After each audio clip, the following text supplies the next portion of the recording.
ඔයාලා සාදනෙ පිළිගන්න third eye ERP solution YouTube channel එකට. ඔයාලා කලින් වීඩියෝ කරා කොහොමද අපේ system එක හරහා custom එක create කරගන්නේ. ඒ වගේම custom list එකක් එනවා නම් කොහොමද ඒ custom list එක import කරගන්නේ කියලා. ඔයාලා මේ වීඩියෝ එකෙන් අරගෙන third eye ERP system එක හරහා කොහොමද vendor කෙනෙක් manual create කරගන්නේ. එහෙම නැත්නම් ඔයාලා vendor list එකක් එනවා නම් කොහොමද මේ vendor list එක අපේ system එකට import කරගන්නේ විදිය තමයි ඔයාලා මේ වීඩියෝ එකෙන් අරන් ඉන්නේ. අපි දැන් බලමු කොහොමද ඒක කරගන්නේ කියලා. කොහොමද අපේ ERP system එකේ ඔයගොල්ලෝ supplier කෙනෙක් vendor කෙනෙක් create කරගන්නේ කියලා. ඒතකොට supplier vendor කෙනෙක් ඔයගොල්ලෝ manual create කරගන්නත් පුළුවන්, Excel එකේ import කරගන්නත් පුළුවන්. අපි මුලින් බලමු කොහොමද supplier කෙනෙක් manual system එක හරහා create කරගන්නේ කියලා. ඔයගොල්ලෝ supplier කෙනෙක් create කරගන්න පුළුවන් ක්‍රම තුනක් තියෙනවා. ඔයාලට ඕන නම් මෙතනින් create new එක අපි shortcut එකෙන් ගිහින් මෙතන vendor කෙනෙක් තනින් ගිහින් ඔයගොල්ලෝ supplier කෙනෙක් create කරගන්න පුළුවන්. නැත්නම් ඔයාලා පුළුවන් ඔයගොල්ලන්ට යන්න setup list එකට.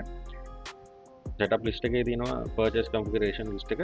ඒකේ තියෙනවා vendor master කියලා. එතනින් ඔයගොල්ලන්ට හදා ගන්න පුළුවන්. නැත්නම් ඔයගොල්ලන්ට form එකක් ඇතුළතදී data enter කරන purchase set එකේ form එකක් ඇතුළතදී ඔයගොල්ලන්ට එතනොත් add new කරලා vendor කෙනෙක් හදා ගන්න පුළුවන්. ඒක add new කරලා vendor කෙනෙක් හදා ගන්න පුළුවන්.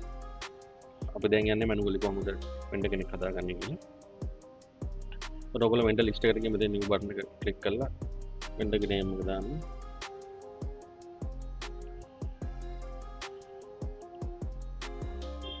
කැමති වෙන දාන්නේ company name එක තියෙනවා company name එක category එකක් තියෙනවා category එක select කරන්න address තියෙනවා ඒගොල්ලෝගේ address එක enter කරගන්න ඒගොල්ලෝගේ VAT numbers enter කරගන්න.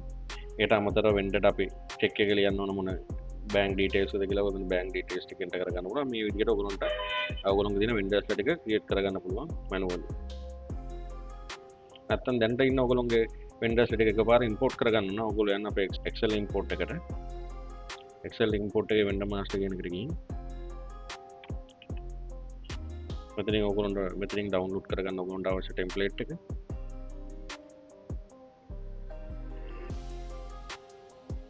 ඉතින් බලාගන්න දැන්ට යන vendors ලාගේ number එක කීයද කියලා.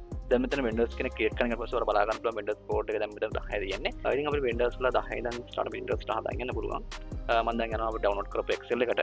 ඔයාලා මෙතන vendor code එක දැන් මෙතන දෙන්න තියෙන. ඊට පස්සේ vendor name එක දැන් දෙන්න. ඊට company name එක දෙන්න තියෙන. ඊට පස්සේ මෙතන ඔයාලා vendors ලා category එකක් තියෙනවා. ඔයාලා ඒ අදාළ vendor category ටික ඔයාලා දෙන්න පුළුවන්. ඊට පස්සේ contact person මෙතන දෙන්න පුළුවන්. phone number එක fax email ඊට පස්සේ address එක ඊට පස්සේ credit limit එක. ඊට පස්සේ බලා ගන්න මෙතන AP account කියලා එකක් තියෙනවා. ඊට පස්සේ මෙතන currency කියලා තියෙනවා. ඊට වල මේ අනිවාර්යයෙන්ම vendors කෙනෙක් create කරනකොට මේ account payable කියන එකයි LKR එකයි ඔයගොල්ලෝ අනිවාර්යෙන් දෙන්න. මම දැන් මෙතනදී vendors ලා කීපයක් හදා ගන්නවා vendor code එක 10 ඉඳන්. ඉතින් ඔයාලා බලා ගන්න පුළුවන් මෙතන vendors code එකේ මම 10 ඉඳන් 19 වෙනකම් මෙතන vendor code එක හදාගෙන තියෙනවා. ඊට පස්සේ vendors name කියන යටතේ vendors name කීපයක් හදාගෙන තියෙනවා. vendor name එක company name එකට දීලා තියෙනවා. ඊට පස්සේ ඔයාලා බලන්න මෙතන මේ vendors ලා category තියෙනවා නම් category ටික ඔයාලට මෙතන දෙන්න පුළුවන්. ඊට පස්සේ contact person, phone number, fax, email, address, credit limit එක ඊට පස්සේ ඔයාලා බලන්න පුළුවන් මෙතනදී අදාළ vendors ලා ඔක්කොම මම account payable කියන එකයි LKR එක දැන් මෙතන දීලා තියෙනවා. මම දැන් මේක save කරගන්නවා.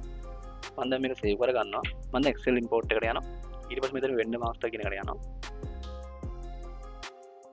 අපි දැන් මෙතන vendors ලා හදාගත්ත Excel sheet එක select කරගෙන මම දැන් ඒක open කරගන්නවා. ඊට පස්සේ upload කරගන්නවා.